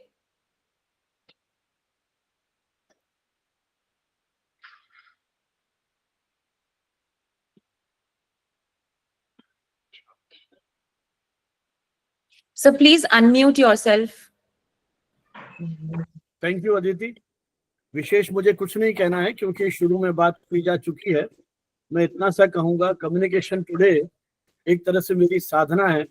28 वर्ष पहले जो एक संकल्प लिया था कोलंबो की एक seminar में कि वापस हिंदुस्तान में जाके एक मीडिया जर्नल शुरू करूंगा, बस उस संकल्प की पूर्ति करने का एक विनम्र प्रयास। 28 वर्षों की इस यात्रा में कई विशेषांक निकाले और देश के विभिन्न क्षेत्रों के विभिन्न विश्वविद्यालयों के जो शिक्षार्थी हैं, शोधार्थी हैं, प्रोफेशनल्स हैं, उनको एक मंच देने की हमने कोशिश की है। और आप सभी का जो मुझे सहयोग मिला है, मैं उसके लिए आपका बहुत बहुत आभारी हूँ। इस सेमिनार में, इस वेबिनार में जो भी मित्र जुड़े हुए हैं और वो कभी मीडिया के इश्यूज पे कभी लिखें तो उनके विचारों का स्वागत है। हमारी वेबसाइट है communicationtoday.net, उस पर 28 वर्षों के सभी अंक अपलोड किए जा चुके हैं। आप जब भी चाहें उस वेबसाइट पे जाकर उनको देख सकते हैं। और इसी तरह से हमारा एक यूट्यूब का चैनल है। ये सारे डेलिब्रेशंस जो हमारी वेबिनार की यात्रा है, अब तक 160 वेबिनार कर चुके हैं, वो सारे यूट्यूब पर उपलब्ध हैं। लगभग 400 से अधिक एक्सपर्ट्स देश विदेश के विभिन्न क्षेत्रों से हमारे उस अभियान से जुड़ चुके हैं। आप सभी आमंत्रित हैं, हमारे उस यूट्यूब चैनल को सब्सक्राइब करें।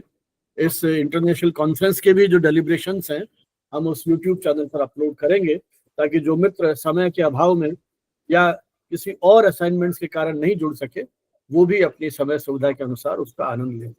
बहुत बहुत धन्यवाद। 10 सेकंड में मैं कहना चाहता हूं कि ये कम्युनिकेशन टुडे की लड़ाई मैंने सामने से 20 साल से देखा है।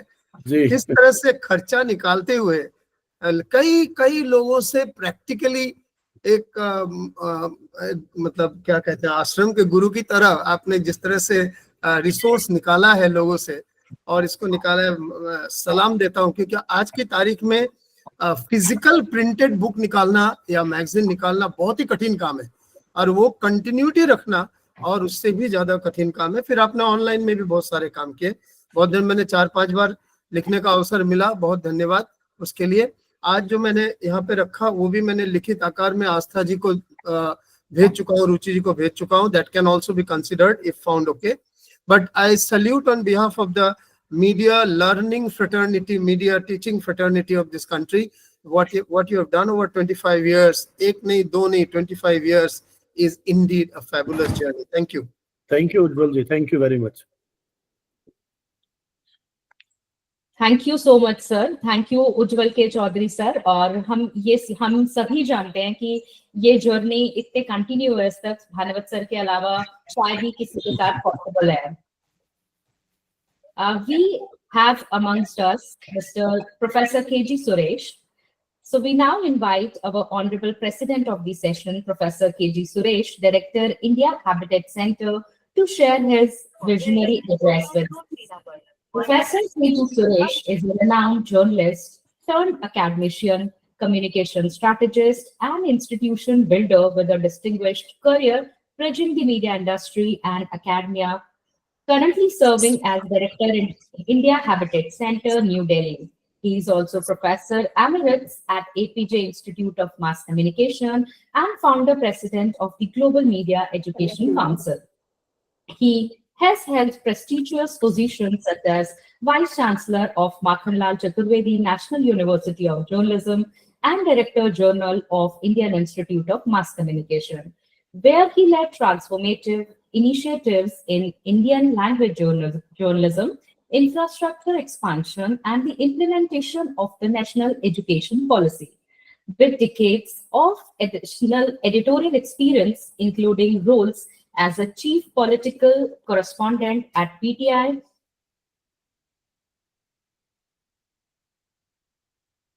senior consulting editor at Doordarshan, and editorial consultant with Asianet News, Professor Suresh has played a key role in bridging theory and practice, reshaping media education to meet contemporary challenges.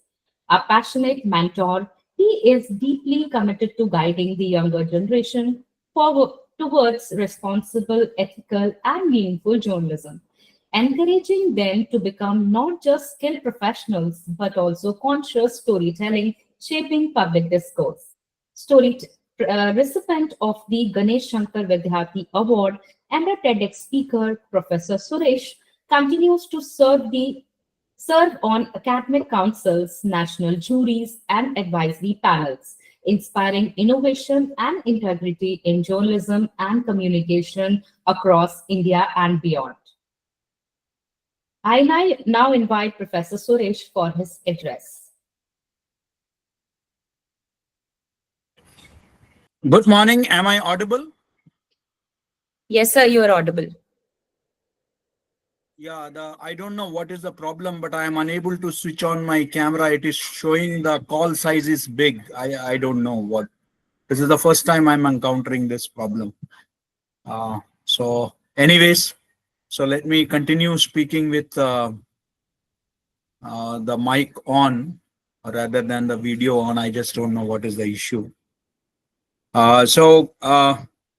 Very good morning to everyone, especially my dear friend, Professor Sanjeev Bhanawat. I must say that, as was being said earlier also, that he is an inspiration for the entire media education fraternity. And he is the Dronacharya of media education. And he inspires us even in his 70s. He is a one-man army. Communication today, sometimes I tell wherever, in whichever institutions I have headed, I have mentioned that, that institutions are not able to bring out their journals on time. But communication today has never broken its frequency, has consistently maintained its record. That is a testimony to his commitment to media education, research, and publication. So, and of course, the webinar series that he has started is certainly another hat, another feather in his hat, if I may say so. And he has been traveling all over the country. I think he would be the perfect brand ambassador for Dabur Chyawanprash, and so delighted to see him. And also, I would like to say my greetings, because today is World Press Freedom Day. I don't know whether this was designed specifically keeping this in mind, but I hope it is. So greetings to all those who are related to media and media education. And my friend, Professor Ujjwal Anu Chaudhary, Professor Smita Mishra, and Rehan Abbas, my fellow panelists. Ruchi Goswami from IIS, and all those who are involved in organizing this very important 2-day online international multidisciplinary conference on digital dynamics, global trends and challenges. Perhaps there could not have been a more appropriate topic than this to be discussed on World Press Freedom Day, because digital dynamics gives us both freedom and also reason to be cautious. Where we are going. Digital dynamics involves the kind of transformation that is taking place with every passing day in our lives. Not just for media, but for the whole world. I often used to say that, that like you divide history into two parts, before Christ and Anno Domini. Similarly, we need to divide media history into two parts, BG and AG, before Google and after Google. But this is much beyond that. We, of course, belong to the generation which are the digital migrants, where unlike the present generation, which is the digital natives who are born in the digital era, we are the digital migrants. But despite seeing so many technological changes in our lifetime, I mean, television came into India when we were young. And then we saw color television coming in. We saw internet making its maiden entry. So we witnessed all that, from landline telephones to smartphones. Has been a journey that we have all undertaken, most of us. But the pace at which the world is changing in every sphere of life, not just in media, is something amazing, something unprecedented in human history. The way we think, the way we behave, it is deeply impacting. Technology usually brings about some change, in a certain way. But this technological change, this digital revolution has changed the way we live as human beings. So that is, digital dynamics is the impact of technology, if you ask me, on how we are living, how we are studying, how we are, as a community, as a society, as a people, as a country, how we are progressing, how we are developing, how we are looking. I'm looking at interpersonal relations which have changed, intrapersonal relationships, social relationships. I mean, such a huge impact. And I think that even 1/100th of that has not been studied, the changes that have been brought in. And such conferences help in bringing, about that deep understanding that is required to be made, not just by students of media, of students of mass communication, but I think every discipline ought to understand the massive impact it is happening on our lives. And I'm glad that this initiative has been taken by Communication Today and other partners in this very important event. Now, I just want to highlight a few points. I'm really sorry that because of certain commitments I could not join earlier. Maybe at the cost of repetition, I would be looking at a few things, but I want to raise certain pertinent points. I'm sure that has been taken up. The big concerns I would like to flag, the opportunities I'm sure we have all discussed by my previous speakers have also discussed. But for me, there are a couple of issues that I would like to flag. And it is not that these are going to be in any way obstacles or hindrances. I would rather look at them as, as we move ahead, how do we look at these problems? That is something that we should be pondering over, mulling over, that how we overcome these challenges.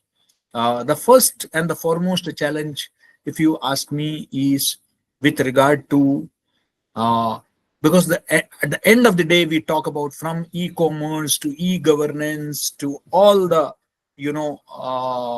how to help reaching out to the underprivileged, how we can change their lives, or does it remain an elitist domain? How we democratize that is the big challenge. How we decentralize that, this technology is the big challenge.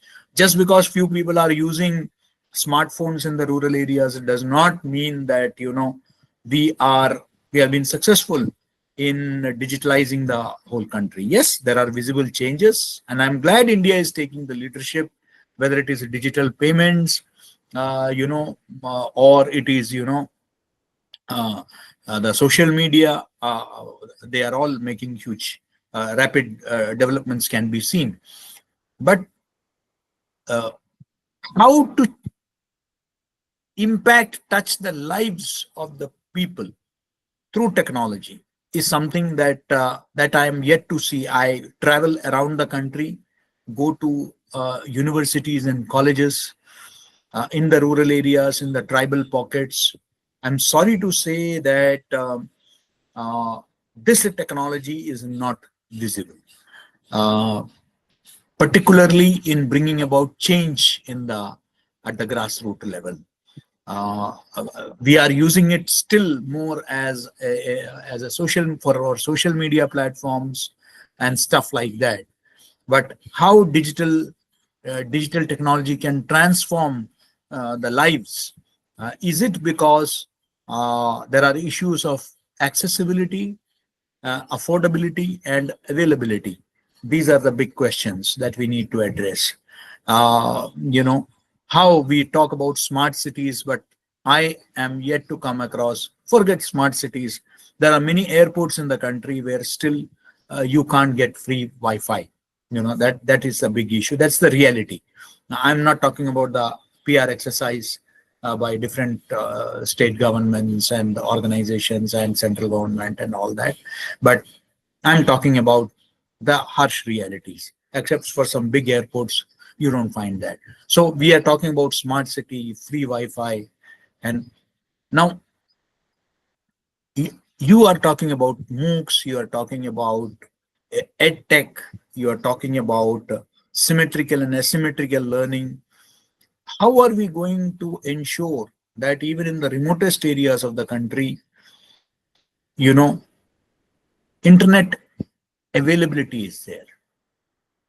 The first and foremost, even now I'm talking about parts of Delhi, the call drops that we witness, the internet breakdowns that we see is something that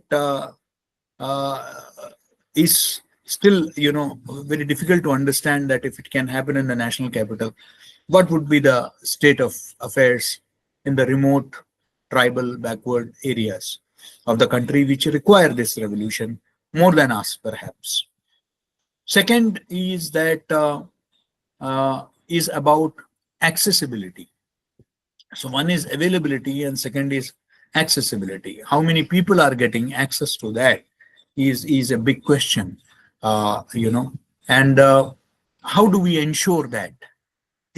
I'm sure this conference, the deliberations, the papers to be presented are going to talk about these issues, that how we are going to ensure accessibility. That has to be the focus.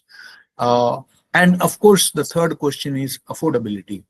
That yes, today we say that, like earlier the slogan was Roti, Kapda or Makan.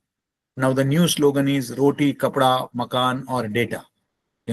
So it has become one of the four essential things of life. Data is as important as roti, as important as kapda and makan. That is the big change that has taken place.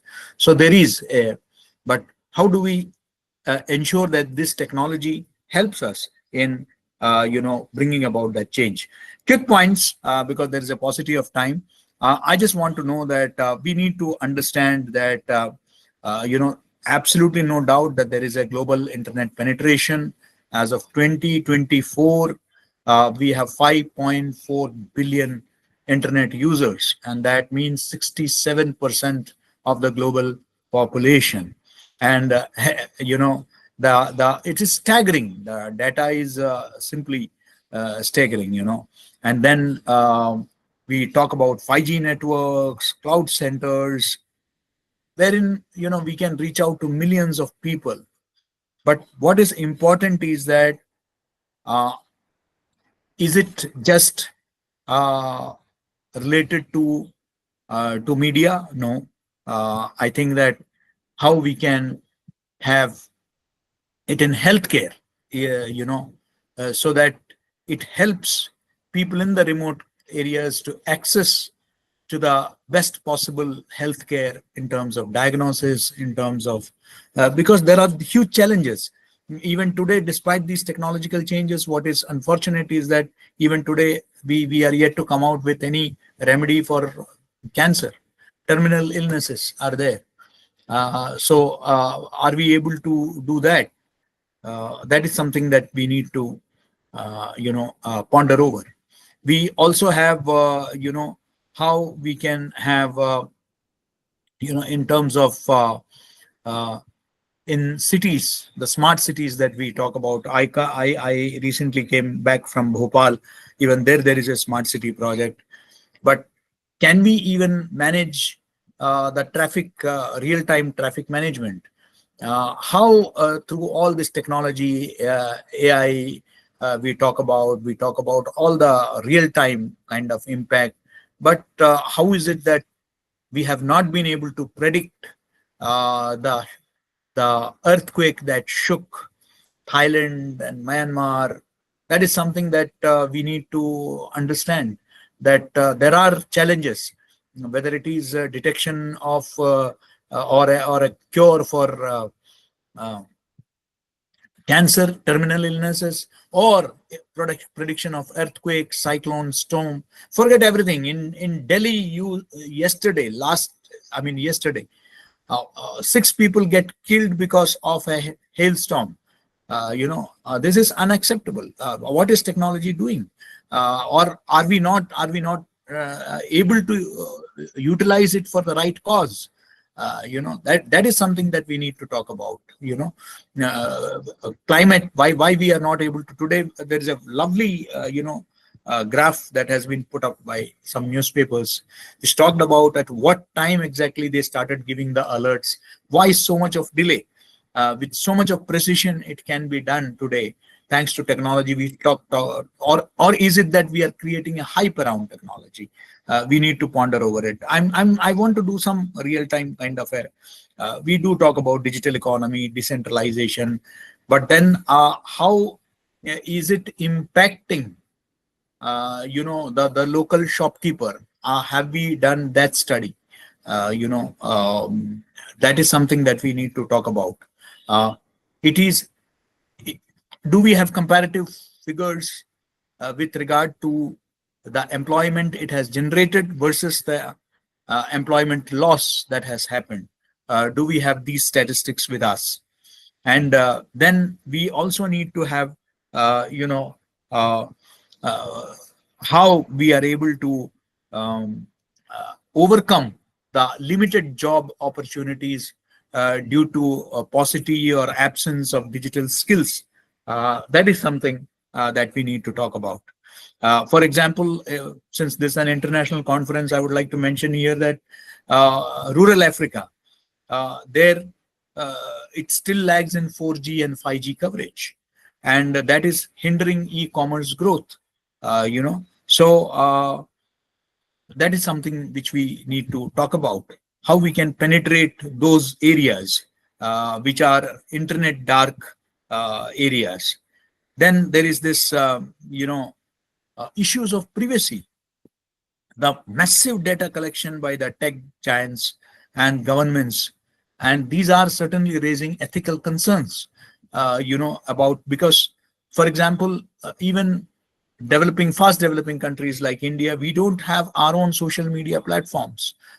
Maybe China has its own social media platforms, but uh, all the information in countries like India, developing countries like India, are going to servers which are located in the West. So how does it augur well for our social security concerns as a developing country is something that we need to understand.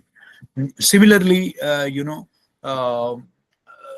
the surveillance of citizens has increased with technology, and the with every app that you download, you are sharing so much of information that uh, there are serious issues of privacy. There are serious issues of concerns. You may think that you are safe, but are you really safe? Can data once uploaded, can it be erased, deleted? Doesn't it leave its footprint behind? Is something that we need to we have seen how platforms like X have been used to manipulate even political discourse. This is something that that's something we need to talk about. And But at the same time, we feel that with the uh, growth of social media, there is a growing mistrust for mainstream media. That is itself. Then again, what social media has brought about are the polarization that has taken place in societies across the world is something that is a matter of concern. The polarization on every issue, and I'm not talking about, say, just religious or ethnic, but I'm also talking about polarization on issues like climate, issues like vaccines. I mean, the pro-vaccine lobbies and the anti-vaccinators. You see that happening. So there are a lot of, and we have seen how viral posts have promoted resistancy to COVID vaccine. They have delayed public health response to COVID-19. That's something we need to talk about. Then let us also not forget that digital infrastructure is energy intensive. Data centers consume 2% of the global electricity. You see, I have told at the outset itself, Professor Bhanawat, that uh, for a change, today I'm not going to talk about the positive impacts. I'm sure everybody has talked about it. I thought that I should be raising some of the concerns which need to be discussed and pondered. I am not at all against digital revolution that is taking place. That is certainly welcome, but that has to be accepted. That is the reality. But at the same time, we need to also understand the challenges that are before us. So as I said, last few points, bullet points before I conclude, is that again, the carbon footprint. Bitcoin mining itself emits 65 megatons of CO2 annually. Now, this is something that is, and the e-waste, you would be surprised. The e-waste is estimated at 57 million tons. Where is it being dumped? How is it being, destroyed? That is something that we need to know. So what is important is that we need to push for sustainability. We need to go for green technology, like Google's carbon neutral pledge. We need to go for engagements. That is important. And we need to use technology for the betterment of humanity. There are issues of, as I said, that we need a call to action, and that is what I hope that this 2-day international conference is going to give a call for a clarion call to stay informed. That's the first thing I would say, that we should be aware of the impact. Let's not get overwhelmed or carried away. That's one. Let's advocate for ethical tech. That is important. Please remember, in many countries of the West, particularly Sweden, Norway, they are abandoning edutech. They are going back to the blackboards. They are going back to chalk. They are going back to the slates. They are saying that enough. Our students have become so dependent on machine learning, on gadgets, that they are unable to think originally, and that is a big challenge from AI also. So let us advocate ethical technology, and let us develop, inculcate, digital skills to thrive in this digital landscape. And this is what I would say.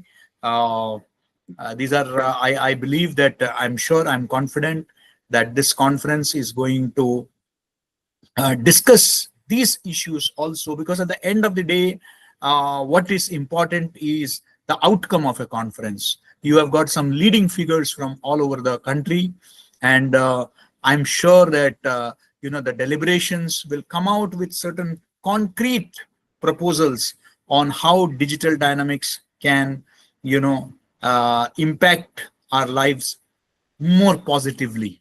That is the big challenge before us. On that note, thank you, Professor Bhanawat. Thank you, Ruchi, for inviting me. Thank you. Thank you. Thank you, sir, for your thoughtful and stirring words. Your experience continues to guide us like a beacon. It's time to felicitate our guests with mementos as a gesture of respect and reverence. We are privileged to honor Professor K.J. Suresh, a visionary leader in media and education, with this virtual memento as a token of our deep gratitude for his insightful contributions and inspiring presence. Thank you so much. I'm honored. Thank you. Thank you, sir. We extend our heartfelt appreciation to Professor Ujjwal Anuchaudhary for sharing his profound perspectives. This virtual memento is a symbol of our respect and thanks for his valuable engagement. धन्यवाद. इसको भेज दीजिएगा online पे, use करेंगे. थोड़ा जनता को बताते हैं गर्व से कि आपने सर्टिफाई किया. धन्यवाद. Thank you, sir. Thank you so much, sir. We're delighted to felicitate Professor Dr. Smita Mishra, a guiding voice in media academia, with this virtual memento in recognition of her impactful presence and thought-provoking insights. शुक्रिया रुचि, वो पूरी संस्था को बहुत बहुत आभार. शुक्रिया. Thank you. With sincere appreciation, we present this virtual memento to Mr. Rehan Abbas for his enriching contribution and thoughtful participation in today's discourse.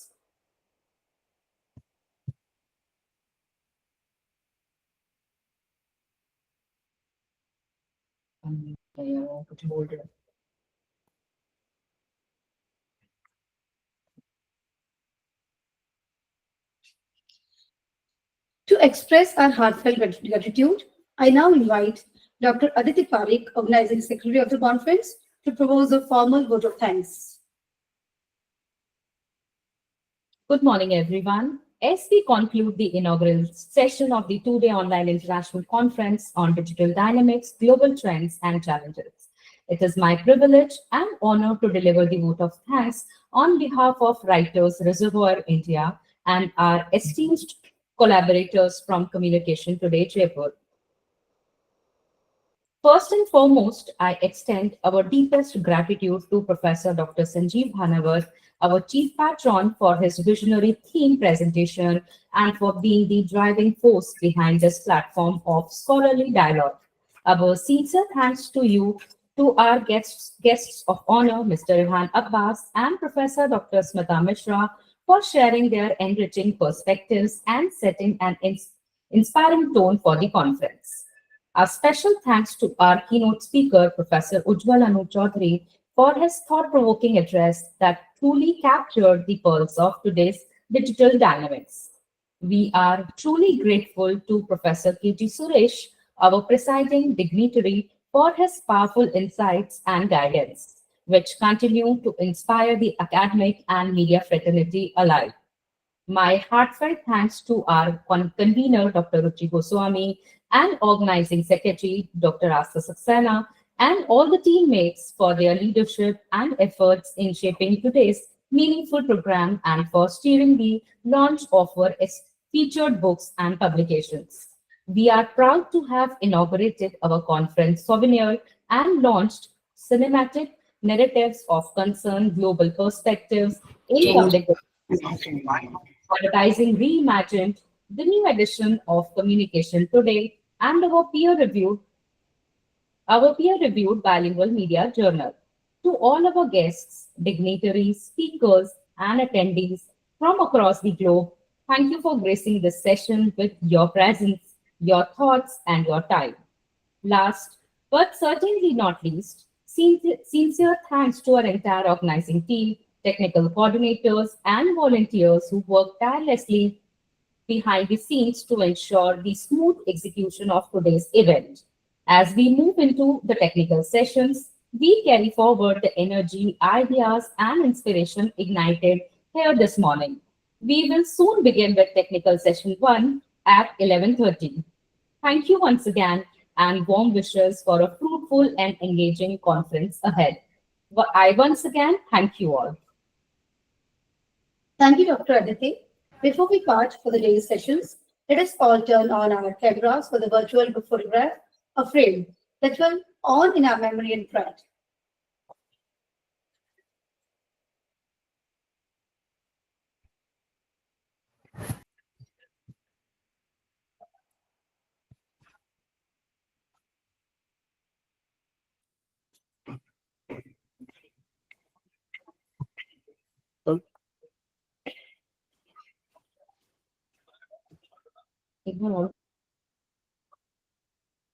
We request all to just switch on your cameras for the group photograph.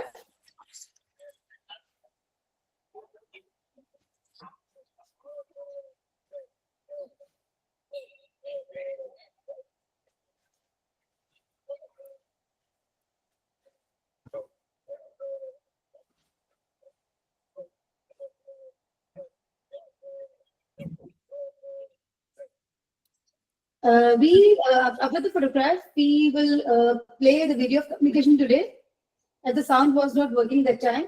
Let us watch the video of communication today.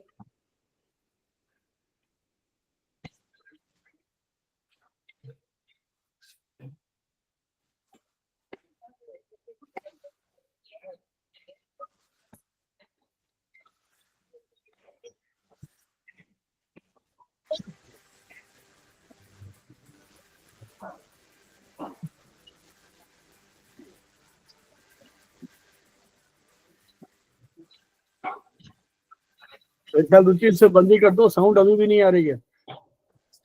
Group photo ले लीजिए, पूरे screen पे आएगा group photo. हाँ, अब group photo ठीक आएगा।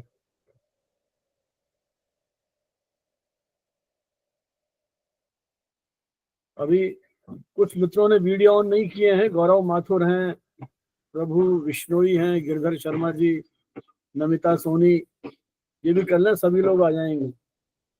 साबिया फरहाद, गौरव Mathur.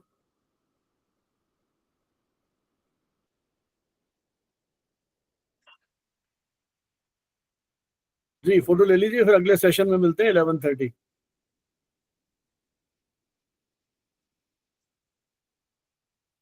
Lily sir photograph. Thank you so much. Thank you all. Thank you. और 11:30 का जो लिंक है वो हमने ग्रुप में डाल रखा है, तो ग्रुप से आप देख लीजिएगा, वो लिंक डिफरेंट है अभी वाले से, है ना। Okay, thank you. Thank you so much. Thank you. Thank you so much all for joining us. Thanks. Thank you. Thank you.